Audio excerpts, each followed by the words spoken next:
Ladies and gentlemen, boys and girls, the myth, the legend, the man himself, Neal Coolong. As always, it's great to be here, especially after an intro like that. How could I not want to come back each week? That's why we come up with intros like this, because we need to keep reeling you in. That's all I need. It's just my ego. You massage that a bit, and I'll do whatever you want. I'm easy. I mean, really, it's it's been perfected with management over the years. I mean, none of it's sincere. All right, all right. So obviously the dramatic moment. Mitch Trubisky is 1, Kenny Pickett is 2. Is there really any surprise in this at all? I wouldn't even call it a surprise. No, of course not. My thought on this, we've discussed this too. My thought really was, now that you're in the situation, now that you have Mitch Trubisky signed, you still are if you want to keep Mason Rudolph, you drafted Kenny Pickett. Whatever order you want to put him in, I'm not sure how much it's going to matter. And I don't know if there is so much of a wrong decision here. I think Trubisky is the starter. I think that's the right decision to make. I can see positives and negatives to either Rudolph or Pickett serving as the game day backup. Now, what this really means is it's the quarterback who's going to be dressed, and you only are going to dress 2, which is what Mike Tomlin said today. There are only going to be 2 of them dressing. I would have thought keeping Rudolph at $3 million, the value to that would be more of having an in-game quarterback ready to help with signaling, to help with diagnosing defenses, looking at screenshots, things like that.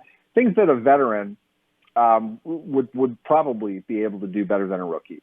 I would think that would have more value. But at the same time, every quarterback in the league has 0 experience until they get on the field. There's a time where they're not prepared to be in the spot that they're in. That's just a fact.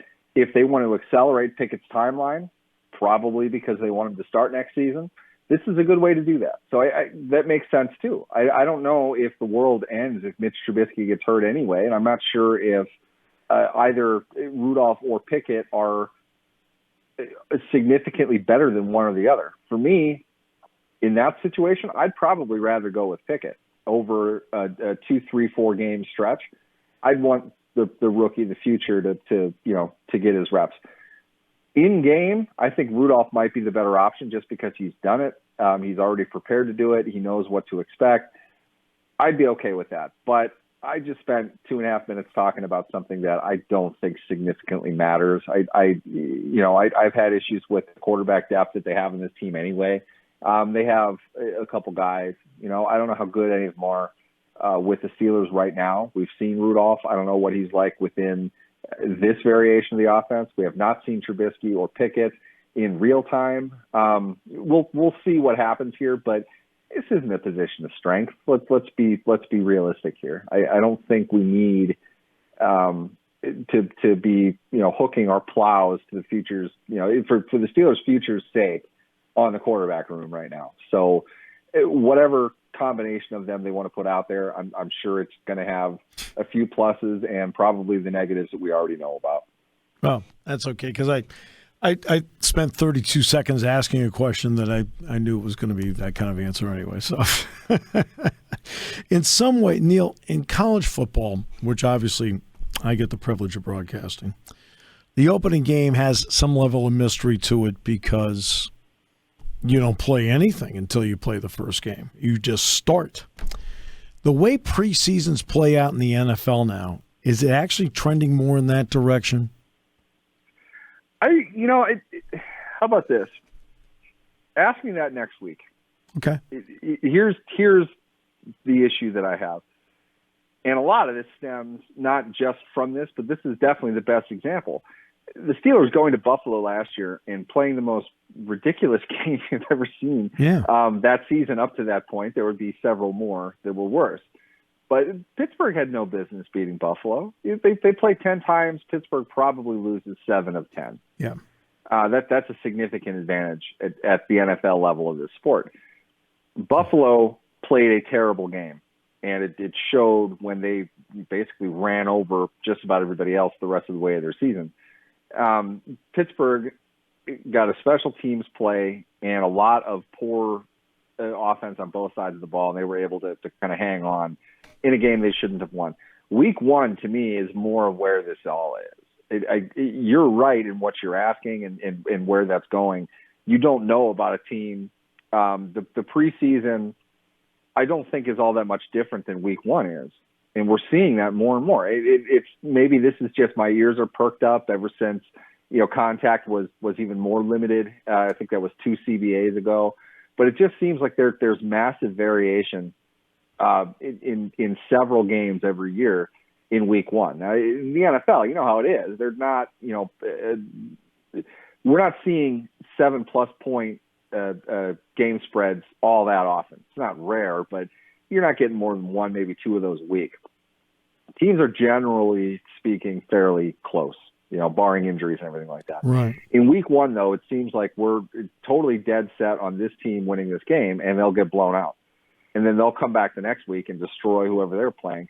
There's so much variation in the first 1, 2, 3 games of an NFL season. It just kind of feels almost like they aren't really planning on whatever their master plan is. It's taking effect as they're going. They're not warming up to it yet. I view Week 1 like that. I really don't know. I mean, we can go off what we see today. It just doesn't seem like that happens in line the way that it will in Week 2, Week 3, and beyond, if that makes sense. I mean, teams just don't seem at their best in Week 1. It really feels like a preseason game. They're warming up. It's not quite as intense as we'll see in the coming weeks. Yeah, I think college football, like the NFL, to me, the similarity now is at the end of month 1, now you got a pretty good read on where you're actually headed. I think, it takes about 4 weeks where you really know, what do I have? What don't I have? How do I work around it? How do I make everything else pay off? I think after a month, you've got that. Yeah, you've got to be able to see it. I think that's what I mean. People tend to think that you're hitting the ground knowing everything that you're doing, whereas more it's, in other words, a heavyweight fight, you're not coming out throwing haymakers in round 1 necessarily. Right. You're going to jab, you're going to move around, you're going to see what your opponent looks like that particular day. And I think being able to see your opponent on film more, to understand their tendencies a little bit more, you're able to ramp up your preparation to a higher degree as the season goes on. But in Week 1, it feels like neither team is really going for anything right away. Like the missing spot in that, to me, it feels like it's the preparation piece. They don't know enough. You can go back and look at what a team did last season for sure. Right now, though, if you're Lou Amaretto with the Bengals, if you're Zach Taylor with the Bengals, are you going to actively prepare for a Steelers offense with Mitch Trubisky under center? How do you intend to do that by watching Ben play last year? Right. They're polar opposite quarterbacks. Right. So are you going to be able to really spot tendencies and figure out what it is that you need to do based on their film from last year? Because in a lot of ways, and I'll be honest with you, I'll speak until the sun comes up tomorrow about how Cincinnati is going to win this game. But one real trick to this, Zach Taylor doesn't know a whole lot of what to prepare for, whereas the Steelers didn't just get 2 big-time beatings from the Bengals last year, front row seats to what they're doing. They got to watch 4 other games of the Bengals at the end of last season. So there's a bit more film on a team that's got a little bit more continuity going for it. To some degree, that might give the Steelers something of an advantage just in terms of preparation. But if Zach Taylor's worth his salt, he's not going to go back and do the same exact thing, certainly not against an opponent that knows him pretty well. So the preparation piece just kind of seems to almost create really a stalemate of sorts in the Week 1 portion of the schedule. But over the first quarter of the season, that fades away, I think, pretty quickly as the weeks go on. You get more film, you get more prep, and you figure out your own team as well to kind of put those two things together and start coming up with who your team really is, which, as much as they say this is true, it just isn't. You don't know who it is in July. You know it in October and in November, but you don't know it in July. I mean, it was interesting about college football. It's a week-by-week evaluation. Same thing with the NFL, week by week. That's why I always refer to after the opening weekend in college football, I always refer to it on this show as Overreaction Tuesday. Like, you didn't learn much of anything really over the weekend from anybody, except somebody won, somebody lost, because there's no real feel yet on how teams really are. And and of course in this business, we'll get to Tuesday next week, and you and I won't overreact to it. That's not what we do, but we'll ask questions about it. But there'll be people after week 1 of the NFL overreacting. Oh, Chargers, that's it. They're home free. Nope, the Chargers, they're in the tank. They'll never win. Yep, you hear last year was a great example of that. Everybody was like, okay, all right, this is the Steelers we thought we were going to see. No. And the Bills aren't as good. 6.5-point underdogs for a reason. I mean, this game, if you watch it, it's just, I hate to use the word fluke at the NFL level, but that game, there were worse flukes they had during that season too. 2021 was just a remarkable year for the Steelers in so many ways. You've heard me. I've said it on this segment. That was the worst Steelers team we've seen in 20 years. Yeah. And they managed to not lose 10 games last year. It doesn't make any sense, but I think Bills come and do here. Landlords on the prowl right now. I'm not sure if they can get away with that again. We'll see. I wouldn't bet against Mike Tomlin all that often, but I'm not sure how this team. I don't think they beat Cincinnati in week 1, and I think that's going to show probably a little bit earlier this year as opposed to last year. The true colors of this team.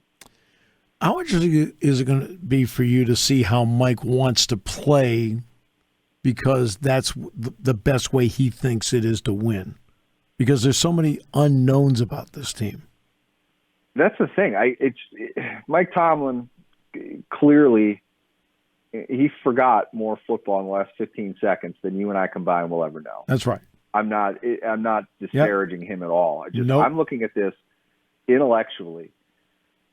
I don't know he knows who this team is. I think he knows who the individual players are. Right. But very simply, how do you know your team if you have never played a regular season game with your quarterback? How could you possibly know who you are? You know what you want. You know what you're after. But that's not going to be the makeup of the team. You have to figure out on the fly, and that's not just week to week. That's half to half, quarter to quarter, series to series. You have to find out what they can do consistently when the pads are thumping. It's not a video game. You can't just call the play and expect the other team to do exactly what you want them to do. It's adjusting on the fly, not in the locker room. So to learn all of that, you have to pay attention to everything that's going on, and you need, live examples. You need failure to figure that out. I don't think he knows exactly who they are right now. Again, I think he knows who he wants them to be, and perhaps his vast expertise in the subject can tell him who they're going to end up. But where they are right now, I don't think any coach can truly know that. It's just a question of putting together what you think their highest and best is and getting ready to adjust one way or another, because it's probably not going to be the same thing after 8 games, after 12 games. How heavy is Mike with analytics? And how heavy is Mike when it comes to his own gut instinct? I'll say this. Mike Tomlin does not waste words. When he speaks to the media, there is a purpose in everything that he is saying. No question. And he will touch on that subject to a point. But if you notice, you listen to him, if you listen to every interview and presser that he's done, you'll notice that there kind of comes a point where he stops being specific about something. We often want to think that that's because he doesn't know or he's not aware of it. I don't think there's anything that happens in an organization that Mike Tomlin isn't aware of. I agree. He's just not that type. That's right. I agree with that. An extremely type A, detail-oriented, intelligent guy. I think he knows what he needs, but more than anything, he knows the advantage of not tipping his hand. We saw just in training camp, oh, by the way, your star running back who's going to get 400 carries has a Lisfranc sprain. it's an injury that's going to keep him out at minimum 4 weeks. And it's at the 4-week mark, and now he's out here practicing. Wow, he missed all that time as well. He didn't say boo about it. Didn't say a word. Why? He didn't have to. Right. Mike Tomlin doesn't need to speak on these topics for him to be doing it. We don't have time to dive into it, but I'll tell you offline sometime. Go back even to the Jarvis Jones disaster. Mm-hmm. They draft Jarvis Jones, 17 or 13 overall? I always forget for some reason. 17, right? 17 overall. 17. Okay. The Steelers used to get starting outside linebackers in the 3rd round. All right. Somehow Joey Porter turned into Jarvis Jones in the 1st round. Yeah. Huge mistake in many ways. And I'm not trying to be that guy, but I even said it at the time. This guy is just not that kind of athlete. He just isn't. I don't care what the temperature was at his pro day. He's not that fast. You can tell he's not very explosive. He's not a twitchy kind of guy. To me, it was such a dereliction of what they do, what they're looking for, that it inspired a significant change in their drafting philosophy the next year. I don't think that they just got more perceptive of who is a better athlete. I think they started using analytics to show that in a more discernible, more objective way than just what they're watching. Clearly, there was differing opinions on the athletic ability and therefore the potential of a guy like Jarvis Jones. With all due respect to Jarvis Jones, he's a very nice guy. I hope he's doing very well, but he's just not an NFL caliber athlete. And nobody today would think that he is. The Steelers went with the production or, what they think they saw on film over the measurements, over what he tested as an athlete. And it was a massive mistake. And it was clear and obvious right away. The guy plays hard. He's a good teammate. He is just not even close to he's not even close to enough athlete to play an edge linebacker position in the NFL successfully. The next year, if you look at who they drafted, all of them were high-level athletes. Right. Ryan Shazier is one of the most athletic guys who ever tested. Yep. As far as what we know in the NFL. Martavis Bryant, a height, weight, speed god. He had it all. Huge high-level athlete. Jerry Archer, terrible football player, great athlete. Yep. They made a point to draft these highly athletic players that had the athleticism and size. And it wasn't so much about their production on the field. It was how good of athletes they were. Call that 1A versus 1B. They need to be, a certain level of player, with the exception of Jerry Archer, apparently. Not sure what they saw there. But from that point on, we've started to see them go in a much more athletic direction. They want to find athletes as well as football players. I know that sounds simple, but how do you define an athlete? Is it what John over here says, or is it what Brad says? Who knows an athlete more? It's not necessarily just something you can watch. You need to create some type of baseline. There's a lot of ways to do that. And my guess, and I'll never get this on the record from anybody, and I'm being honest, I don't know. My guess is they brought in people to answer that question between the 2013 and 2014 season. Right. From then on, I think they have gone with that kind of analytics when it comes to their draft evaluations, because they've taken much more of the athletes that we aren't sure about as players. Terrell Edmonds, Artie Burns. These are guys that athletically will grade out probably better than their film. They took them in the 1st round because they want to invest in athletes. TJ Watt, I know it seems crazy right now, but TJ Watt went 30 overall for a reason. And it's not because he's a future Hall of Fame player.